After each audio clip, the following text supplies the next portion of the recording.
The Imperial Discovery. Nathan Clark stood at the command center of the Imperial scout vessel Horizon, staring at the holographic display of the blue-green planet. His dark uniform bore the silver insignia of a scout captain, a position he had worked 15 years to achieve.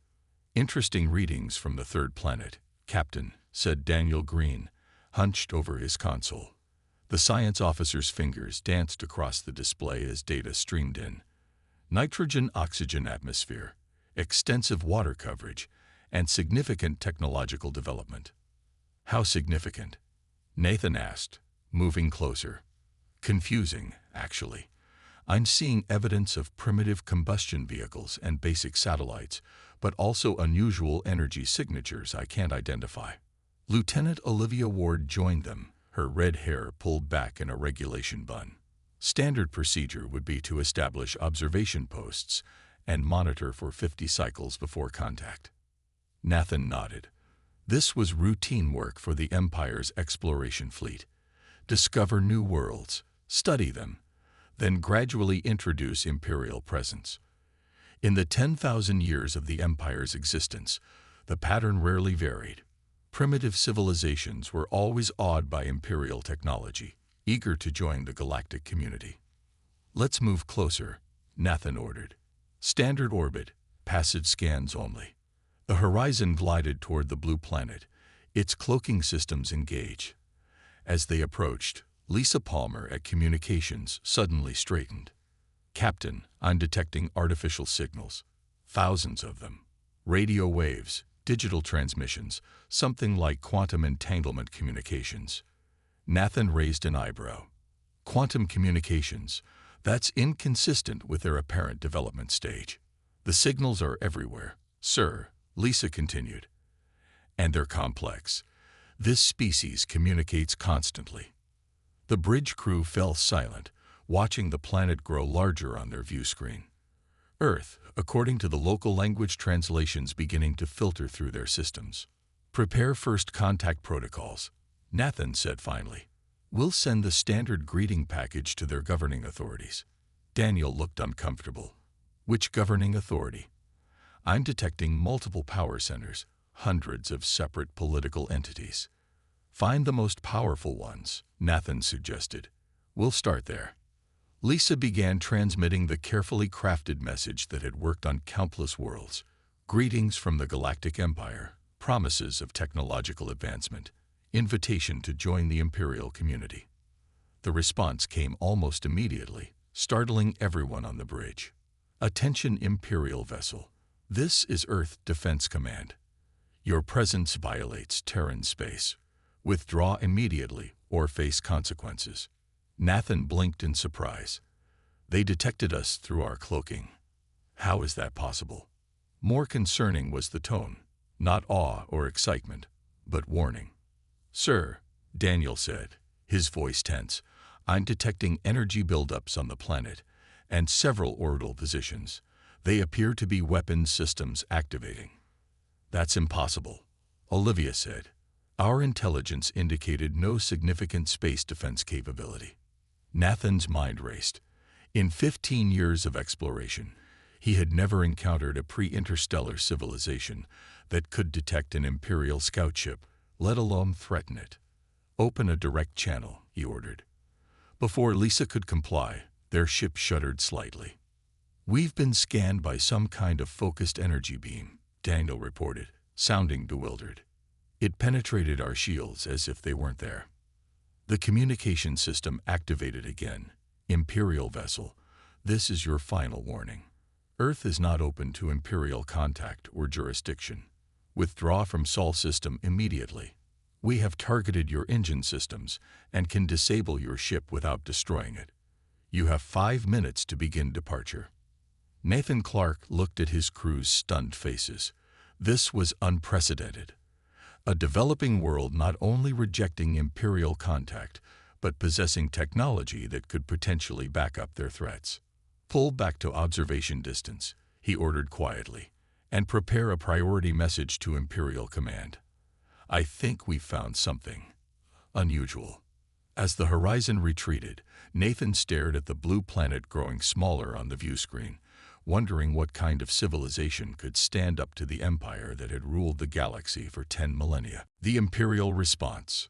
Supreme Commander Gregory Miller slammed his fist on the polished black table, causing his aides to flinch. Unacceptable, he roared, his face flushed with anger. No primitive world has ever rejected Imperial contact. They have no right. The 12 members of the Imperial High Command sat in uncomfortable silence. The report from Captain Clark's scout ship had been distributed among them, along with the sensor readings and recordings of Earth's warnings. "The data is quite clear," Commander, said diplomatic envoy Susan Wright. Her calm voice contrasted with Miller's rage. "This Earth not only detected our cloaked vessel, but possessed weapons systems capable of targeting it precisely."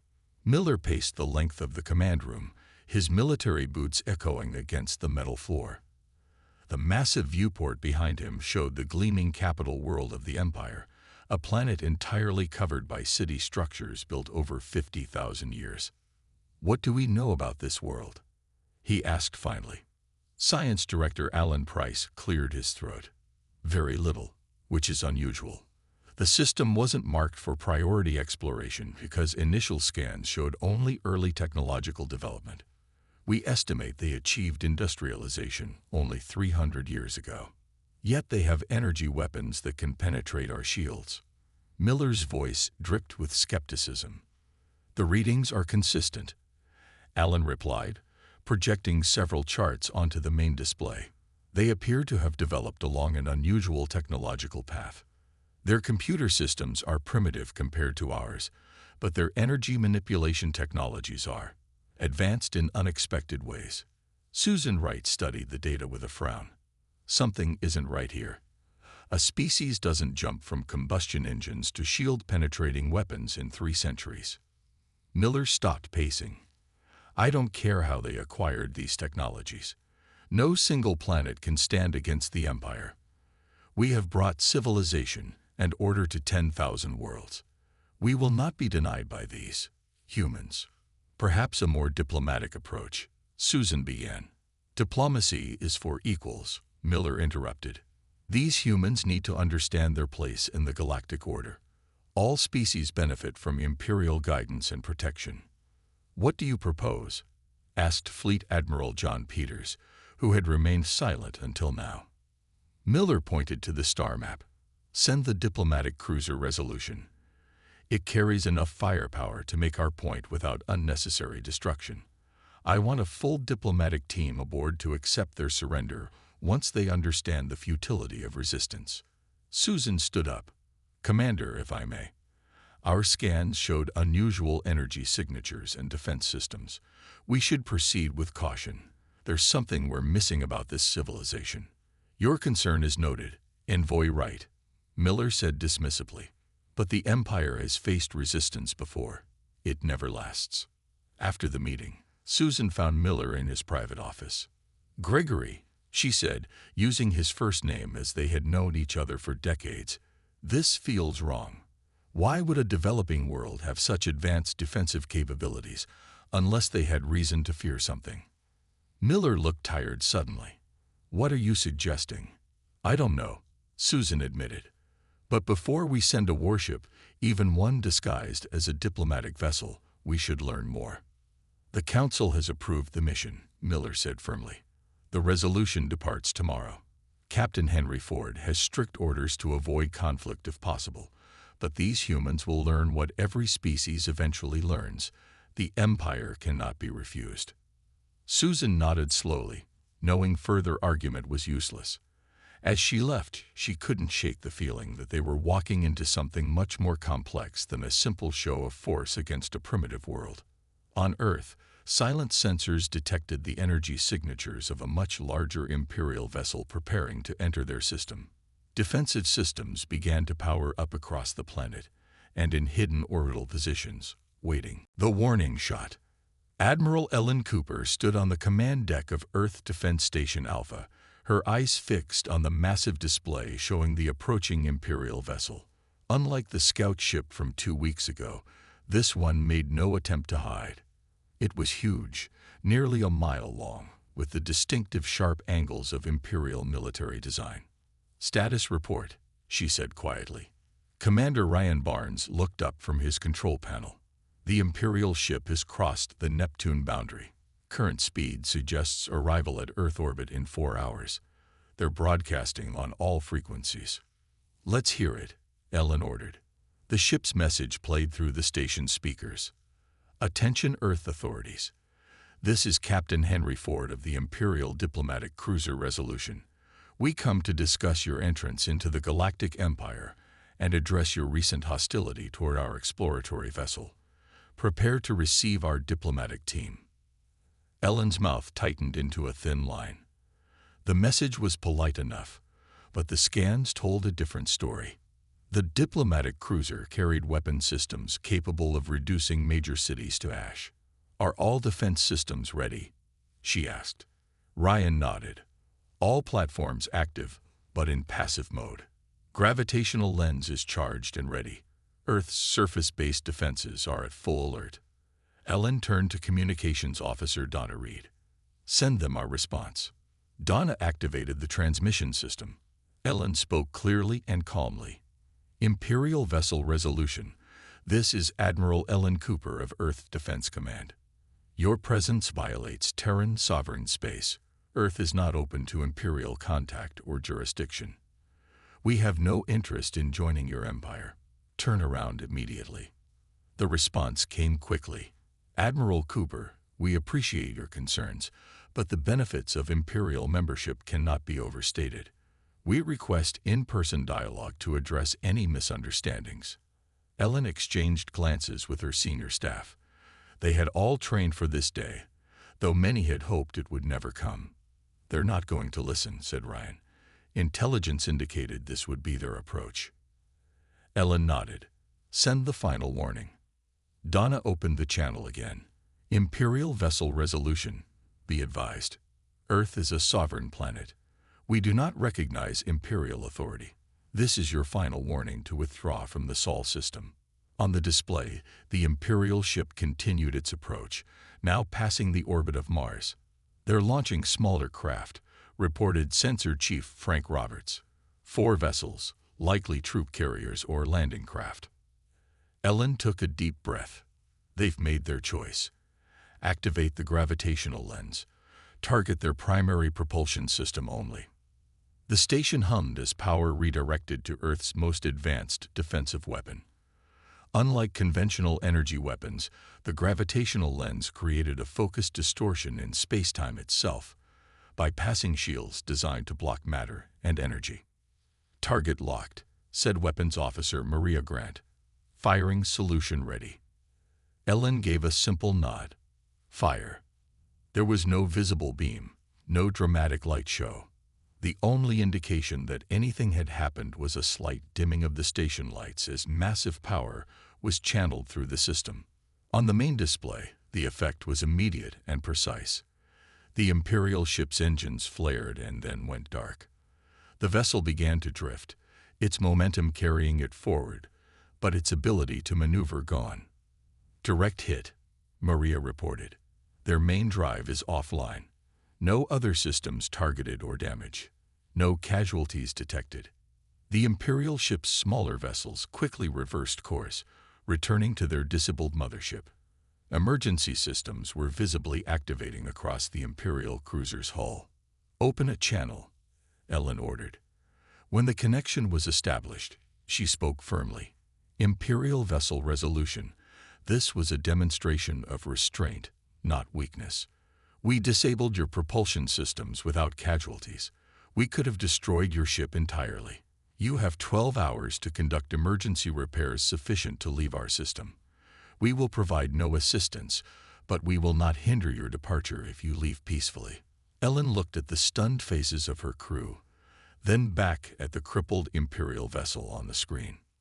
"Now," she said quietly, "we wait to see if they're wise enough to listen." The inquiry. Paul Harrison walked into the Imperial Council chamber with a heavy sense of dread. As the Empire's chief investigator, he had delivered hundreds of reports to the Council, but none had been as potentially explosive as this one. The circular room fell silent as he entered. 22 council members watched him from their elevated seats. Supreme Commander Miller sat rigidly in his place, his expression stormy. Diplomatic envoy Susan Wright's face showed only professional calm, but Paul knew she had warned against the failed mission to Earth. Council members, Paul began, placing his data tablet on the central podium. I've completed the preliminary investigation into the Earth incident. My findings are troubling. Proceed, said the council elder, an aged woman named Margaret Davis. Paul activated the holographic display, showing images of the damaged resolution as it limped back to Imperial space after the humiliating retreat from Earth. The weapon used against our vessel has no precedent in our records. It appears to work by creating a focused distortion in spacetime, bypassing our shield systems entirely. The precision was remarkable. They disabled the ship's engines without causing any other damage. How could a developing world acquire such technology? Asked Counselor Benjamin Hill. Paul took a deep breath. That's where our investigation yielded unexpected results. We searched historical records of the sector and found something that had been overlooked. He displayed an old Imperial report. 173 years ago, an Imperial scientist named Jack Bennett disappeared with an experimental research vessel. His ship was believed lost until we cross-referenced his last known trajectory with Earth's location. Murmurs spread through the council. Are you suggesting this Bennett gave Earth advanced technology? Margaret asked, leaning forward. The evidence points that way, Paul confirmed. Bennett was working on experimental shield and propulsion systems. If he shared this knowledge with humans, it would explain their unusual technological development path. Miller slammed his hand on his console. This is treason of the highest order. One rogue scientist couldn't possibly. There's more. Paul interrupted, something he would normally never dare do to the Supreme Commander. Our deep analysis of Earth transmissions reveals they have established colonies on at least 14 planets in adjacent sectors, all carefully hidden from Imperial detection. The council chamber erupted in shocked conversations. The Empire prided itself on knowing every inhabited world in the galaxy. How is this possible? Susan Wright asked, her professional composure finally cracking. Paul displayed a star map with highlighted locations. They've developed a method of masking energy signatures and settlements. Effectively, they've created a shadow network of worlds while appearing to be confined to their home planet. How many humans are we talking about? Asked Counselor Hill. Conservative estimate. At least 12 billion across all their worlds. Margaret Davis stood up slowly, her ancient face grave. This changes everything. Not just a single resistant world, but a hidden network of colonies with technology that can neutralize our ships. Miller's face had turned from angry to calculating. We need to respond with overwhelming force. A full battle group would likely be disabled just as easily as the Resolution. Paul cut in, displaying the weapon analysis. Their defensive technology specifically counters our offensive capabilities. Susan Wright spoke up. We need to reassess our approach entirely. If they wanted war, they could have destroyed the Resolution. Instead, they showed restraint and simply sent it away. What are you suggesting? Miller demanded. That we try to understand why they're so determined to remain independent, Susan replied. No species has ever rejected Imperial membership so forcefully. We're missing something fundamental about these humans. Paul nodded agreement. There's one more troubling detail. Analysis of human biological samples secretly obtained by the Resolution shows genetic markers that match precursor DNA patterns. The chamber went completely silent. The precursors, the mysterious civilization that had disappeared 30,000 years ago, leaving only ruins and fragments of their advanced technology, were almost mythical in Imperial history. If humans are descendants of the precursors, Paul said quietly, it would explain their intuitive grasp of technologies that took us centuries to master. As the council sat in stunned silence, the implications became clear. They weren't dealing with a primitive world that needed to be shown its place, but potentially something much older and more dangerous than the Empire itself. The standoff. The Imperial dreadnought Invincible emerged from faster-than-light travel with a flash of distorted space, followed by 15 battleships and 30 smaller vessels. The battle group formed a perfect sphere around Earth, weapons systems charged and ready.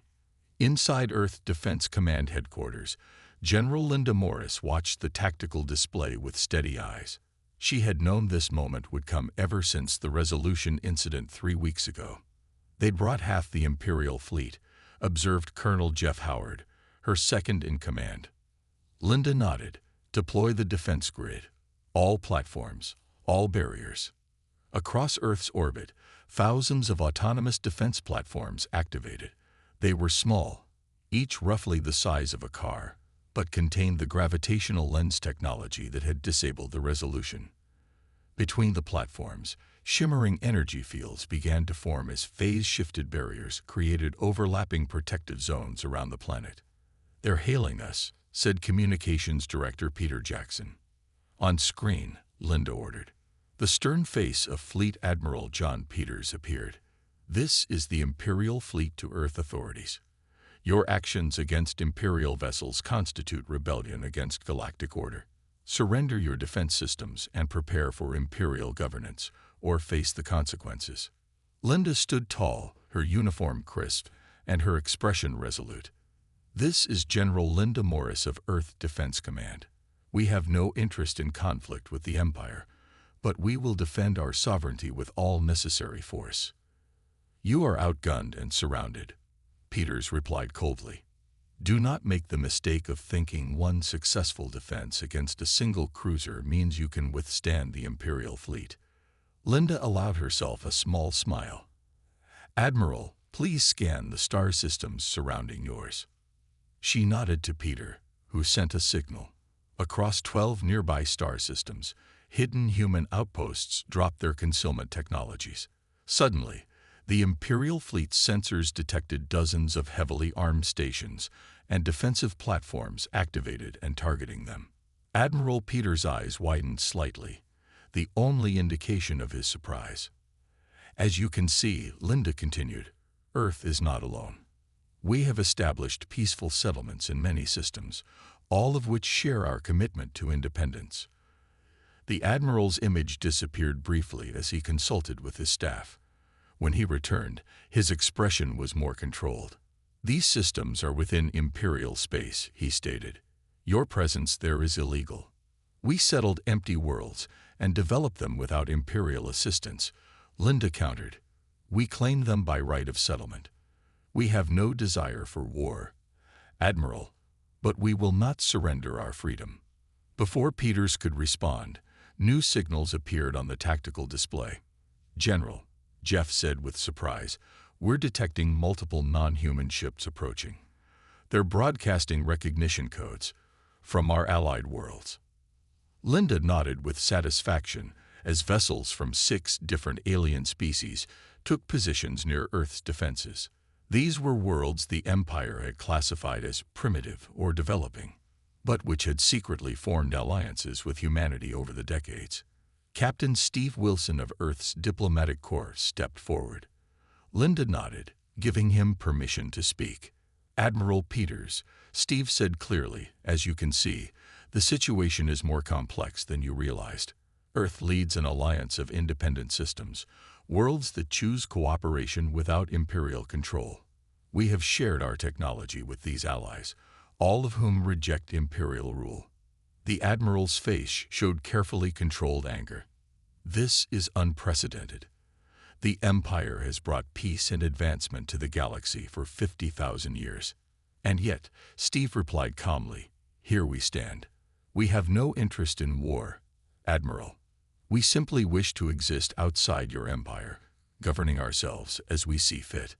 The Imperial Council will not accept this," Peters warned. "The galaxy is bigger than your empire," Steve said, "and freedom is non-negotiable for us." The standoff continued for hours, neither side willing to fire the first shot. In Imperial vessels, commanders calculated odds and realized with growing concern that a victory, if possible at all, would come at an unacceptable cost. On Earth, defense crews remained at high alert, hoping diplomacy would prevail but ready if it failed. The future of galactic politics hung in the balance as the two forces faced each other across the void, one representing 50 millennia of imperial rule, the other a new vision of independence never before seen in the galaxy's long history. The revelation. The imperial archives were normally quiet, visited only by scholarly researchers and official historians. Today, however, the vast chamber hummed with urgent activity as a special team of imperial scientists and historians worked through ancient records. Dr. Olivia Hayes, the Empire's leading expert on precursor civilization, moved her hand over a holographic display, sifting through data fragments recovered from ruins across 100 worlds. Her eyes were red from lack of sleep. She had been working nonstop since the Imperial Council requested emergency research on human origins. "I found something," called out Marcus Young, her assistant. "A partial genetic sequence from the Tyrillian excavation." Olivia hurried over, comparing the ancient DNA pattern with the human samples secretly obtained by the resolution. Her hands trembled slightly as the patterns aligned with a 97% match. "This confirms it," she whispered. "Humans are precursor descendants." Across the room, Imperial historian Richard Powell was examining ancient star charts and colony records. "The timing fits," he said, looking up from his work. "The major precursor settlements began to decline approximately 30,000 years ago, with the last records ending 28,000 years ago. If some fled to Earth, they could have interbred with the primitive species there." "But why would they abandon their technology?" asked Marcus. Olivia frowned, bringing up more records. According to fragmentary accounts, there was some kind of internal conflict, possibly a civil war. Earth might have been a refuge for those who rejected whatever path the main precursor civilization was taking. The team's findings were immediately transmitted to the Imperial Council, where they created a sensation. The mysterious disappearance of the precursors had been one of the great enigmas of galactic history. Their ruins and artifacts had been the foundation for many imperial technologies. The idea that their descendants had been living on Earth all along was staggering.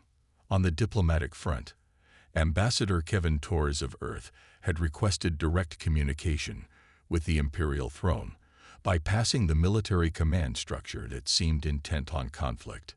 The Emperor rarely granted such audiences, especially to representatives of non-imperial worlds, but the unusual circumstances had captured even the Emperor's interest. Kevin found himself in a private communication chamber, speaking directly to the shadowy figure who ruled 10,000 worlds. "Your Majesty," Kevin began, "the current situation benefits neither Earth nor the Empire. A war would be costly for both sides, with no guarantee of victory for either." The Emperor's voice was surprisingly gentle. "You must understand, Ambassador, that in 50,000 years, no civilization has successfully remained outside imperial influence. The precedent you request would change the fundamental structure of galactic politics." Kevin nodded respectfully. "Change is inevitable, Your Majesty. The discovery that humans are precursor descendants has already altered how the galaxy must view us. But there is something else you should know." He transmitted a data package, the full history of human development on Earth. "We didn't know our precursor heritage until your scientists discovered it," Kevin explained. "But our isolation gave us a unique development path. We explored technologies the Empire ignored because they didn't fit your established paradigms.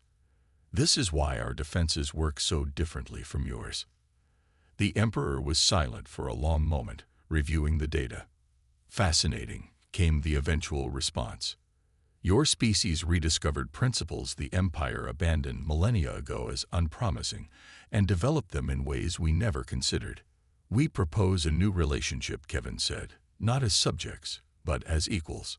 Earth and our allied worlds remain independent, but we establish formal diplomatic and trade relations with the Empire. We share knowledge rather than having it imposed. The alternative is a war neither side can afford. You ask much, Ambassador. We offer much in return. Our different approach to science and technology could benefit the Empire as much as your experiences could benefit us. Diversity of thought creates stronger civilizations than uniformity. The Emperor's silence stretched for several minutes. Kevin waited patiently, knowing the fate of Earth and possibly the galaxy rested on this conversation. "I will consider your proposal," the Emperor said finally. "It runs counter to 50 millennia of imperial policy, but perhaps that is precisely why it deserves consideration. Return to your people, Ambassador. My response will follow." As Kevin's transmission ended, he released a breath he hadn't realized he was holding. For the first time since the Imperial ships arrived, he felt something like hope. The new paradigm. The Great Hall of Imperial Proclamations had never been so crowded. Representatives from all 10,000 Imperial worlds stood alongside a small delegation from Earth and its allied systems. The tension in the air was almost physical as everyone awaited the Emperor's decision. Ambassador Kevin Torres stood calmly at the front of the Earth delegation, though his heart raced. 6 months of intense negotiations had led to this moment. Beside him stood Admiral Ellen Cooper and General Linda Morris, both uncomfortable in formal diplomatic attire rather than their military uniforms. The massive doors at the end of the hall swung open. The imperial procession entered, led by ceremonial guards in ancient traditional armor. The Emperor rarely appeared in public, even to imperial citizens, making this occasion truly historic. When the Emperor reached the central podium, a hush fell over the gathered representatives.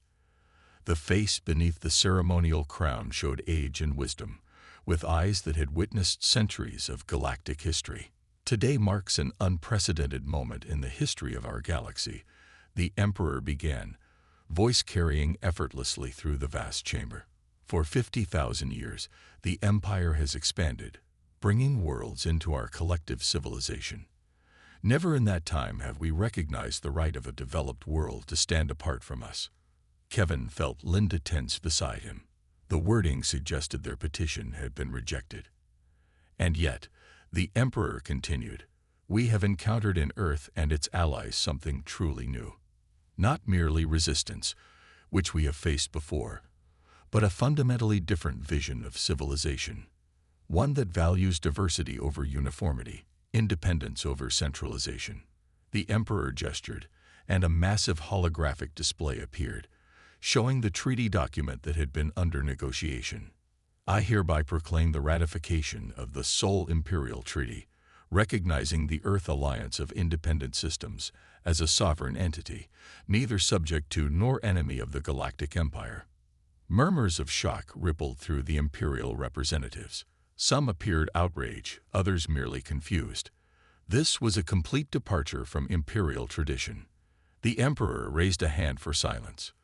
This decision was not made lightly. The discovery that humans are descendants of the precursors is significant, but not decisive.